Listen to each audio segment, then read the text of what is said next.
You are 18 years old. You raise your right hand. You repeat words you barely understand yet. I do solemnly swear. The room is cold. The floor is marble. The officer in front of you doesn't smile. And just like that, you belong to something bigger than yourself. You don't feel powerful. You feel small. That's the point. Basic training starts in 6 days. You've packed one bag. Everything else gets left behind. Your bedroom, your friends, your old name. From now on, you're a number before you're a person. Lackland Air Force Base, Texas, August. The heat hits you like a wall the moment you step off the bus. A training instructor appears out of nowhere. He is 3 inches from your face. He is not yelling. That's somehow worse. You think you belong here? You don't answer. You've already learned. Silence is sometimes the only correct response. The days blur. You wake up at 4:30. You run before the sun exists. You eat in under 8 minutes. You sleep like you're already dead. But something is happening inside you. Something is being built. You stop flinching. You stop hesitating. You stop looking for comfort. By week 6, you realize you're not the same person who stepped off that bus. That person is gone. Good.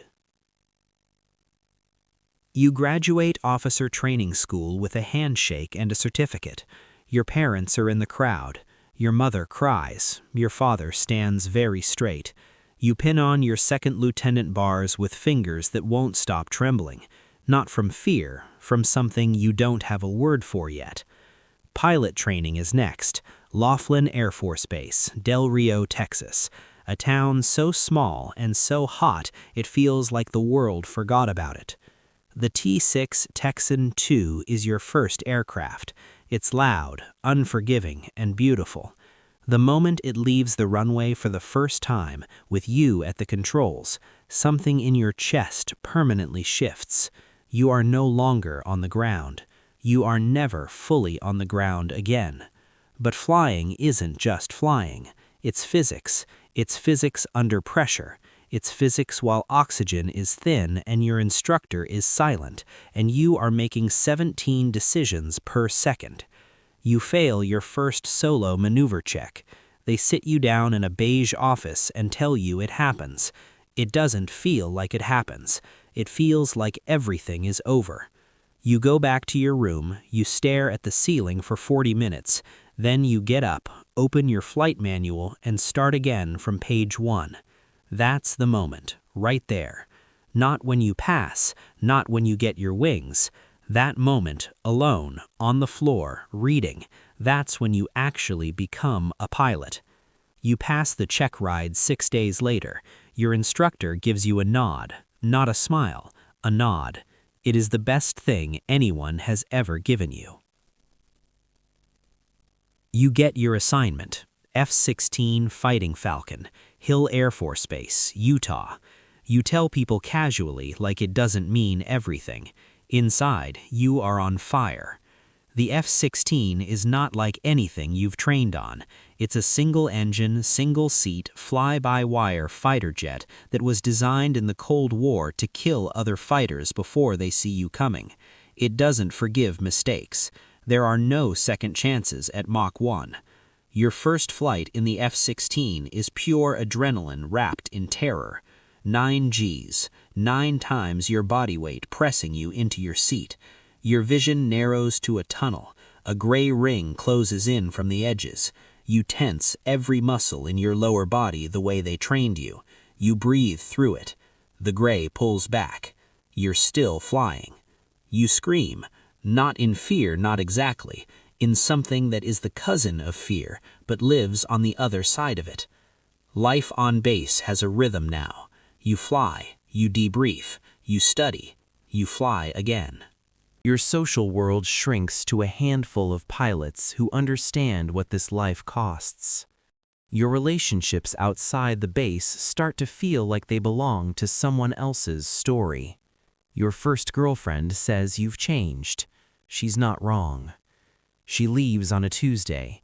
You have a 5 a.m. brief on Wednesday. You show up, you're on time, you fly clean. That's what this life demands. Level 4, Deployment. 18 months in, you get the orders. Southwest Asia, undisclosed location, 90 days. Your mother doesn't cry this time. She just holds on too long when she hugs you. The base is somewhere flat and brown and endless. The heat is different here. It has weight to it. You fly combat air patrols over territories that don't appear on public maps. You arm your aircraft before every sortie. That is a sentence that doesn't fully land until you're actually doing it. You're arming your aircraft before every sortie. Some missions are tense and quiet. Nothing happens. You land, you debrief, you sleep. Some missions are not like that. Night 3 of week 2, you get a call over the radio that changes the texture of your reality. Troops in contact, ground forces pinned down.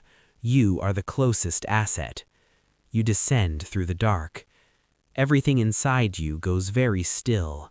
Not calm, still. There is a difference. You do exactly what you trained to do. After, back on the ground, jet shut down, helmet off, you sit in the cockpit for 4 minutes. Just sitting. Nobody asks you about those 4 minutes.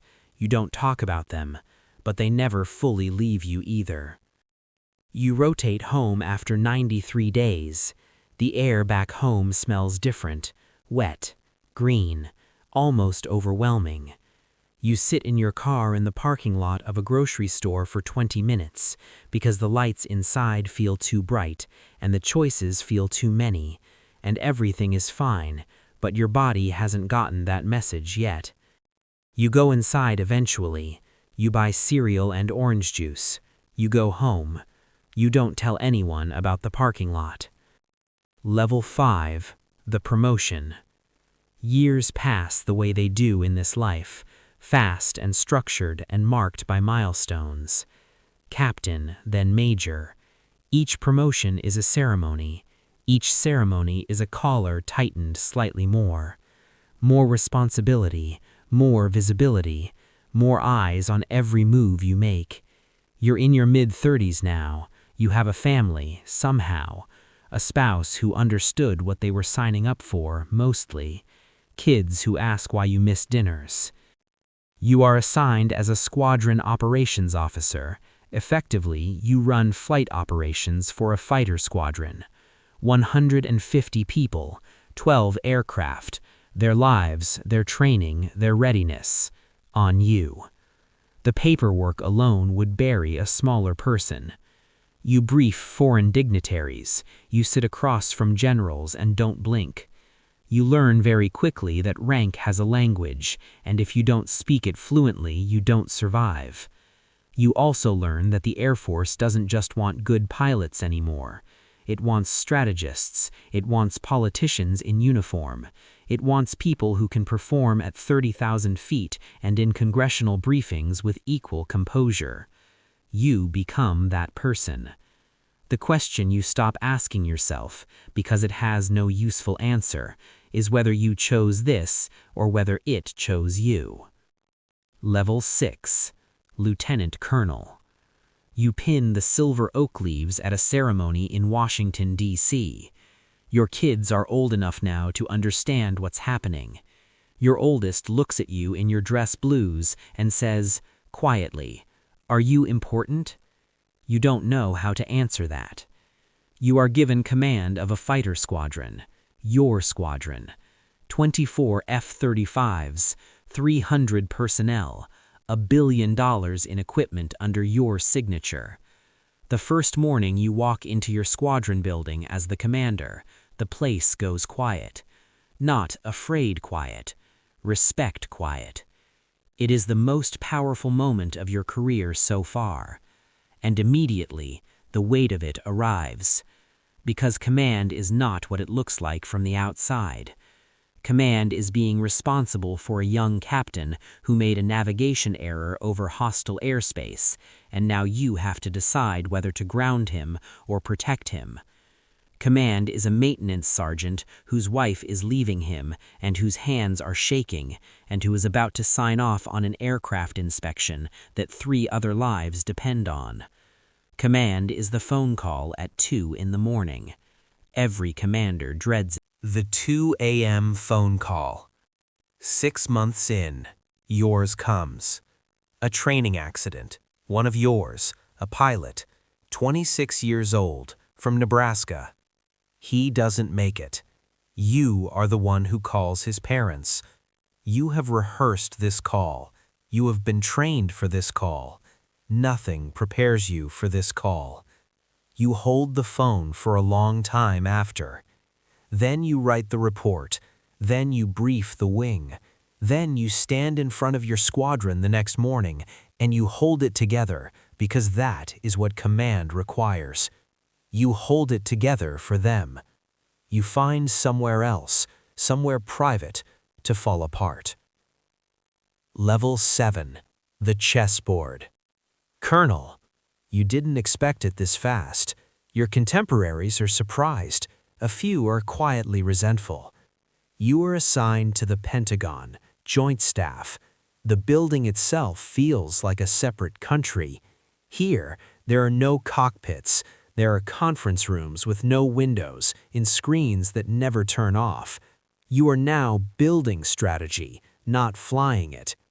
You sit in rooms where decisions are made that will affect operations 5 years from now. You brief 3-star generals on readiness posture, on force structure, on what the next threat looks like and whether you have the platforms to meet it. You are a colonel in the Pentagon, and you have not touched a flight stick in 14 months. Sometimes, late at night in the parking garage, you sit in your car and you miss flying the way you might miss a person. There is a grief in that. You don't talk about it. The politics here are different than anything you've trained for.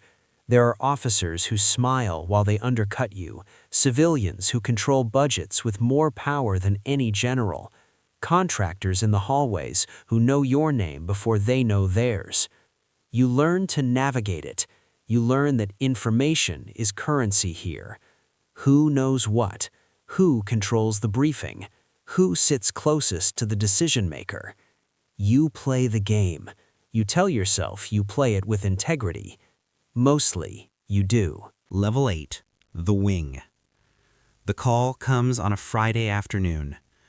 Wing Commander. You are being given a wing. A wing is not a squadron. A wing is not a staff position. A wing is a small city in uniform. Nellis Air Force Base, Nevada, the heart of American air combat training, the most operationally complex flying wing in the Air Force. 5,000 personnel, 80 aircraft, multiple squadrons, an installation budget that runs in the hundreds of millions annually. You are responsible for all of it. Every aircraft that crashes or doesn't, every pilot who excels or fails, every family on that installation, every inspector general complaint, every congressional inquiry. The day you take command, a ceremony on the flight line with jets in the background and flags whipping in the desert wind, you stand at the podium and you speak with complete confidence. Inside, you are doing math you cannot stop. 5,000 people, 5,000 families, 5,000 individual lives that in some way run through your decisions. Your security detail appears the first week. 2 guys, professional, quiet, ever present. Your official residence is a house on base with a nameplate on the door. You have a staff car, a driver on call, an aide who schedules your life in 15-minute increments. This is power, real power, not the kind you imagined at 18. The kind that is exhausting and constant and never turns off. Level 9. The Wait. 6 months into Wing Command, You were running on 4 hours of sleep and complete discipline. Your marriage is functional. Your spouse runs the household with military precision of their own making. Your children are teenagers who look at you with a combination of pride and a distance you are not sure how to close. Your days start at 5, sometimes 4:30. You review safety reports before breakfast. You hold commander's calls. You visit maintenance bays and shake hands and remember names, because remembering names is part of the job, and it matters to people more than they admit. You fly once a week to maintain currency. In the jet, for those 90 minutes, you are just a pilot again. Nothing exists at 40,000 feet. You land, and you are the wing commander immediately. The Inspector General investigation starts quietly. It always starts quietly. A complaint, anonymous, filed through proper channels. You are told by your JAG officer, in your office with the door closed, that a former subordinate has alleged a toxic command climate. You sit very still. You know your record. You know what you've built. You know the kind of commander you have been. You also know that none of that matters until the investigation says so. The wheels begin to turn. Level 10, the investigation. You are not removed from command, not yet.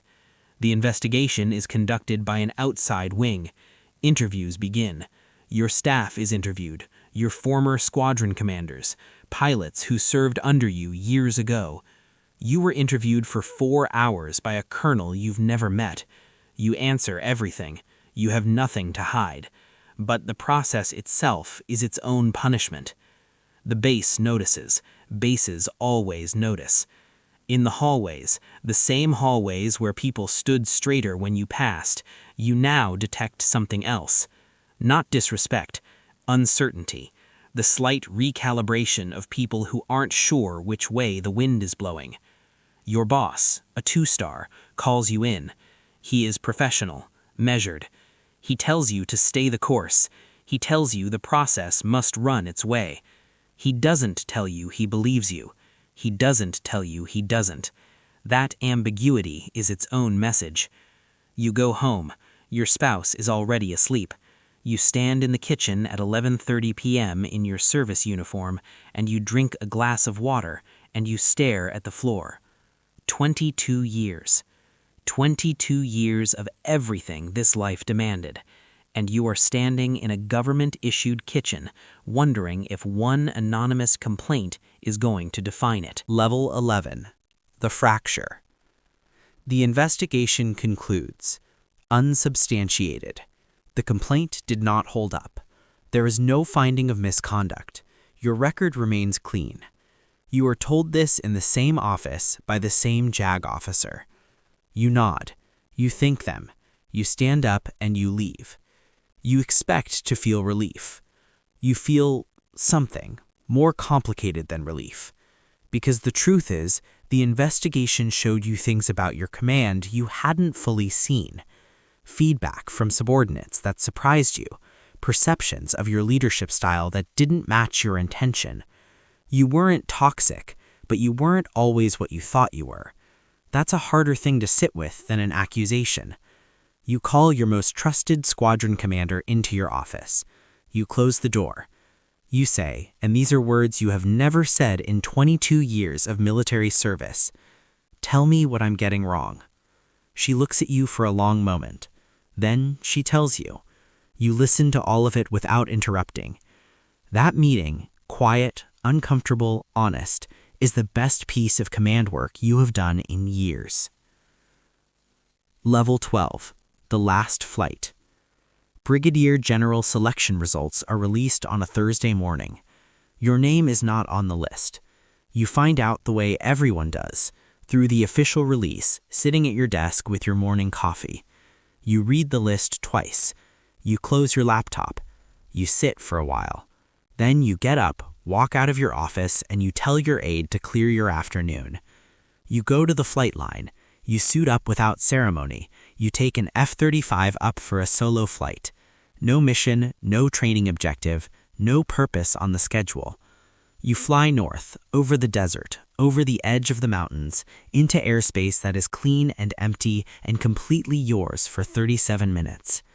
You don't perform maneuvers, you just fly. You think about Lackland in August, the training instructor 3 inches from your face. You think about Del Rio and the T6 and the check ride you failed and the floor and the flight manual. You think about the 93 days and the parking lot and the grocery store lights. You think about Nebraska. You fly until the fuel state tells you to come back. You land, you taxi in, you shut down. You sit in the jet on the ramp for a long time. Your crew chief approaches and gives you the thumbs up. Everything good, sir? You give him the thumbs up back. Everything is fine. Level 13, the last command act. You have 4 months left as wing commander. Your replacement has been named, a sharp Brigadier General Select from Langley. You could coast, many would. You've done the work, the outcome is decided. You don't coast. You spend those 4 months fixing everything that investigation showed you. Culture changes, communication channels, an open-door policy that is actually open. You promote a young female captain who is the best flight lead in the wing, who 2 of your predecessors had overlooked. You write letters of recommendation for 11 people. You visit every squadron, not for inspection, just to walk through, shake hands, look people in the eye. You implement a pilot mental health program that the wing has been discussing for 3 years without action. You push it through, you sign it, you make it real. Because you have 4 months left, and you have learned that the thing that matters about power is what you build with it that survives you. Final level, the gate. Change of command is on a Thursday in early spring. The desert air is cool for once. The sky is the kind of blue that only exists in Nevada in April. 80 aircraft do a formation flyover at the ceremony. It rattles your chest and fills your eyes, and you're not embarrassed by that. Not anymore. You give a speech, short, direct, the way you've always spoken. You thank the people who made you better, not just the ones who told you what you wanted to hear. You fold your flag, you hand over command, and then you walk away from the flight line, not as wing commander, just as you. You retire 8 weeks later, a ceremony in a room with good lighting and people who love you. 24 years, 2 combat deployments, 1 wing, 5,000 people, hundreds of flights, 1 parking lot in front of a grocery store you've never forgotten. You receive your flag, folded tight, sharp corners. You hold it in both hands. Someone calls you a hero. You think about the 26-year-old from Nebraska. You think about his parents. You think about that phone call. You don't feel like a hero. You feel like someone who was handed an enormous thing and tried, not always perfectly, to carry it without dropping too many people. You drive off base for the last time. The gate guard snaps to attention and salutes you as you pass. You return it. And then you're through the gate, and the road opens up in front of you, and for the first time in 24 years, nobody's watching what you do next. That is the most terrifying and beautiful thing you have ever felt.